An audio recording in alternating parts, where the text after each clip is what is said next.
Breaking news దోపిడీ దొంగల ముఠాపై GRPF పోలీసులు కాల్పులు జరిపిన ఘటన గుంటూరు జిల్లాలో జరిగింది. పొన్నూరు మండలం నిడుబ్రోలు రైల్వే స్టేషన్ సమీపంలోని ఆలూరు గేట్ వద్ద ఇద్దరు వ్యక్తులు అనుమానాస్పదంగా ఉండటాన్ని జీఆర్పీఎఫ్ పోలీసులు గుర్తించారు. ఇటీవల రైళ్లలో వరుస దోపిడీల నేపథ్యంలో పోలీసులు కీలక ప్రాంతాల్లో రాత్రి గస్తీ ఏర్పాటు చేశారు. గస్తీ బృందానికి అనుమానిత వ్యక్తులు కనిపించారు. వారి చేతిలో వైర్లు కత్తిరించే సామాగ్రి ఉండడంతో పోలీసులు పట్టుకోవడానికి యత్నించారు. వెంటనే దుండగులు పోలీసులపైకి రాళ్లు రువ్వారు. ఇక అప్రమత్తమైన పోలీసులు దుండగులపై కాల్పులు జరిపారు. దీంతో వారు అక్కడి నుంచి పారిపోయారు. ఇక తెల్లవారుజామున దాదాపు 3 గంటల సమయంలో ఈ ఘటన జరిగింది.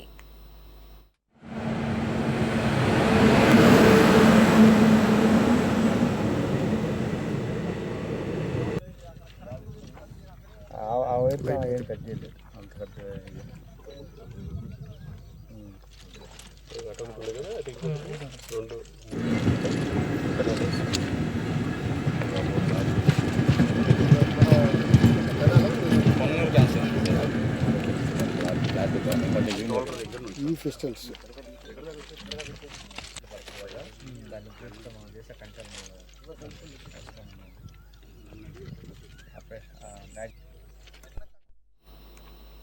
సిగ్నల్ ట్యాంపరింగ్ చేసి దోపిడీలకు పాల్పడుతున్న ఘటనలు గుంటూరు, విజయవాడ డివిజన్ల పరిధిలో ఇటీవల జరుగుతున్నాయి. దీంతో జీఆర్పీ పోలీసులు రాత్రిపూట తనిఖీలు నిర్వహిస్తున్నారు. నర్సరావుపేట రైల్వే పోలీస్ ఎస్ఐతో పాటు ఇతర కానిస్టేబుళ్లు తనిఖీ బృందం అక్కడ ఉన్నారు. ఇక పోలీసులు మొత్తం 10 రౌండ్లు కాల్పులు జరిపినట్లు జీఆర్పీఎఫ్ డీఎస్పీ అక్కేశ్వరరావు తెలిపారు. అనుమానితులు సమీపంలోని పొలాల వైపు పరారైనట్టు చెప్పారు. ఘటన అనంతరం జీఆర్పీఎఫ్ పోలీసులు స్థానిక పోలీసులకు సమాచారం అందించారు. ఇక పొన్నూరు పోలీసులు ఘటనా స్థలానికి చేరుకుని విచారణ చేస్తున్నారు. పరారీలో ఉన్న నిందితుల కోసం గాలింపు ముమ్మరం చేసినట్లు పేర్కొన్నారు.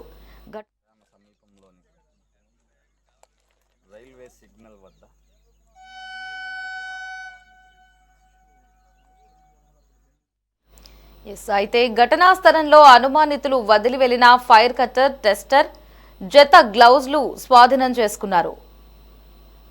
సమీపంలో Nidubrolu railway station outer signal, home signal అంటారు, ఆ ప్లేస్లో ఈ సంఘటన జరిగింది. సదరు నేరస్తులు వారి నేరానికి ఉపయోగపడే విధంగా వాళ్ళు తెచ్చుకున్నటువంటి ఆర్టికల్స్ ఒక వైర్ కట్టరు, అదేవిధంగా ఒక ఎలక్ట్రికల్ టెస్టరు, అదేవిధంగా సర్జికల్ మెడికల్ హ్యాండ్ గ్లౌస్ ఇవి కూడా నేర స్థలంలో మనకి దొరకడం జరిగింది. దాని మేరకు గుంటూరు క్లూస్ టీము నేరస్తులు ఏలుముద్రలు అదేవిధంగా క్లూస్ని సేకరిస్తున్నారు. ఎట్టి పరిస్థితుల్లోని ఈ నేరానికి పాల్పడినటువంటి దుండగుల్ని త్వరలో పట్టుకొని అరెస్ట్ చేసి చట్టం ముందు నిలబడతారు. అట్లాంటి అదైతే మా దృష్టిగా రాలేదండి. ఎలాంటి చిన్న విషయం జరిగినా కానీ జీఆర్పీ అండ్ ఆర్పీఎఫ్ ఇద్దరు కూడా ఇమ్మీడియట్గా స్పందించడం, అన్ని విషయాల్లో ప్రజలకి అందుబాటులో ఉండటం, మరి ముఖ్యంగా రైల్వే ప్రయాణికులకి రైల్వేకి ఒక భద్రత, ఒక నమ్మకాన్ని, ఒక ధైర్యాన్ని చేకూర్చే విధంగా ఆర్పీఎఫ్ అండ్ జీఆర్పీ రెండు కూడా గట్టిగా పనిచేస్తున్నాయని మీకు తెలియజేస్తున్నాను. గుంటూరు రైల్వే డిఎస్పీని మాట్లాడుతున్నాను. ఈ మధ్య జరుగుతున్నటువంటి సిగ్నల్ ట్యాంపరింగ్, ఏసీపీ కేసులకు సంబంధించి ఉన్నతాధికారుల ఆదేశాల మేరకు రాత్రిపూట తుపాకులతో గట్టి బందోబస్తు బీట్స్ ఏర్పాటు చేయడం జరిగింది.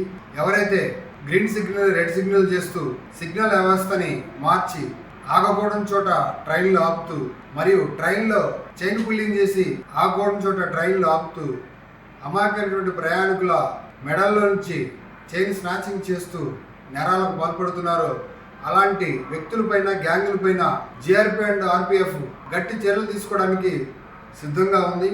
అవసరమైతే అలాంటి వ్యక్తులపై పోలీసు కాల్పులు జరిపేదానికి జీఆర్పీ అండ్ ఆర్పీఎఫ్ సిద్ధంగా ఉందని చెప్పి హెచ్చరిక జారీ చేస్తున్నారు.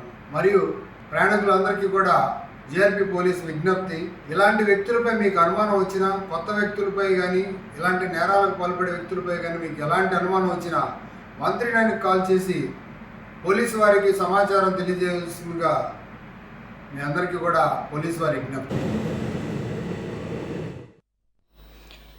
గుంటూరు జిల్లాలో దోపిడీ దొంగల ముఠాపై జీఆర్పీఎఫ్ పోలీసులు కాల్పులు జరిపారు. దీనికి సంబంధించి మరిన్ని అప్డేట్స్ ని గుంటూరు నుంచి మా ప్రతినిధి ప్రమోద్ ఫోన్ లో అందిస్తారు. ప్రమోద్. లహరి నిడుబ్రోలు రైల్వే స్టేషన్ సమీపంలో దొంగలపై పోలీసులు కాల్పు జరపడం కూడా కలకలం రేపుతా ఉంది. అర్ధరాత్రి సమయంలో గస్తీ కాస్తున్న పోలీసులకు సిగ్నల్ దగ్గర ఒక ఇద్దరు వ్యక్తులు అనుమానాస్పద స్థితిలో కనిపించారు. అయితే సిగ్నల్ కి బ్రేక్ వేయొద్దంటూ కూడా రైల్వే పోలీసులకు ఆ డ్రైవర్ కి హెచ్చరించినటువంటి నేపథ్యంలో అదే సమయంలో దొంగలు ఆ రైల్వే పోలీసులపైకి రాళ్లు విసిరినటువంటి సందర్భంలో జీఆర్పీఎఫ్ ఎస్ఐ రామ్మోహన్ అతని సిబ్బంది కూడా దొంగలపైకి 10 రౌండ్ల కాల్పులు జరిపారు.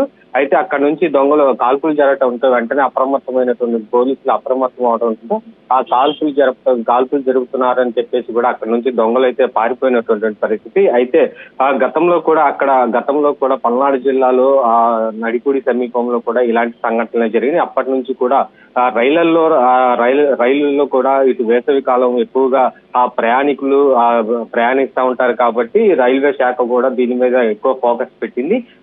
అర్ధరాత్రి సమయంలో జీపీఆర్ఎఫ్ సిబ్బందిని కూడా ఎక్కువగా పెంచి ఇటువంటి దొంగతనాలకు ఎవరైతే పాల్పడుతున్నారో వారిని ఇప్పటికే అదుపులోకి తీసుకొని అనేక ముఠాలుగా ఉన్నటువంటి వారిని కూడా ఒక్కొక్కరిని అదుపులోకి తీసుకుంటా ఉన్నారు. అయితే కేవలం ఏదైతే అర్ధరాత్రి పూట వెళ్ళేటువంటి ఆ ట్రైన్స్ ని సిగ్నల్స్ ట్యాంపరింగ్ చేసి ఆ ట్యాంపరింగ్ ద్వారా కూడా అక్కడ నిలుపుదల చేస్తారు. అప్పటికే అక్కడ ఉన్నటువంటి గ్యాంగ్ కూడా వెంటనే ఆ రైల్వే కోచ్లోకి వెళ్ళి అక్కడ ఉన్నటువంటి ఆ ప్రయాణికులను కూడా భయభ్రాంతులకు గురి చేసి వారి దగ్గర ఉన్నటువంటి నగదు కావచ్చు, బంగారాన్ని కూడా అపహరిస్తా ఉన్నారు. అయితే అప్పటికే అక్కడ అప్రమత్తమైనటువంటి జీఆర్ఎఫ్ సిబ్బంది మాత్రం వెంటనే కాల్పులు జరగడంతో అక్కడ ఎవరైతే దొంగలు ఉన్నారో వారు పారిపోయినటువంటి పరిస్థితి.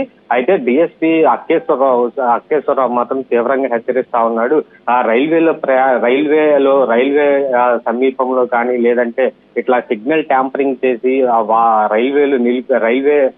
రైళ్లు నిలుపుదల చేసినా కానీ తీవ్ర పరిణామాలు తర్వాత తీసుకుంటారని చెప్పేసి కూడా చెప్తా ఉన్నారు. ఇప్పటికే అనేక మందిని ఒక ఇద్దరు అదుపులోకి తీసుకున్నట్లుగా కూడా తెలుస్తుంది. అసలు అంటే వీళ్ళ టార్గెట్ ఏంటంటే అర్ధరాత్రి సమయాల్లో వచ్చేటువంటి ఆ రైళ్లలో కేవలం అందరూ నిద్రపోతున్నటువంటి సమయంలో ఎక్కువగా ఆ దొంగతనం చేయొచ్చు అనేటువంటి దీంతో చెప్తా ఈ దొంగతనాలకు పాల్పడతా ఉన్నారు.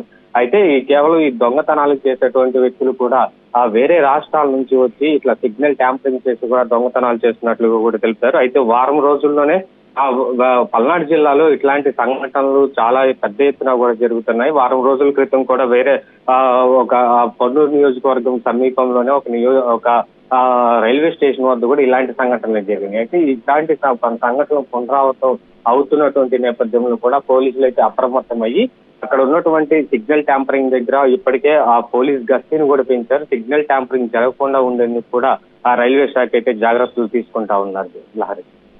Right Pramod, thanks for the updates.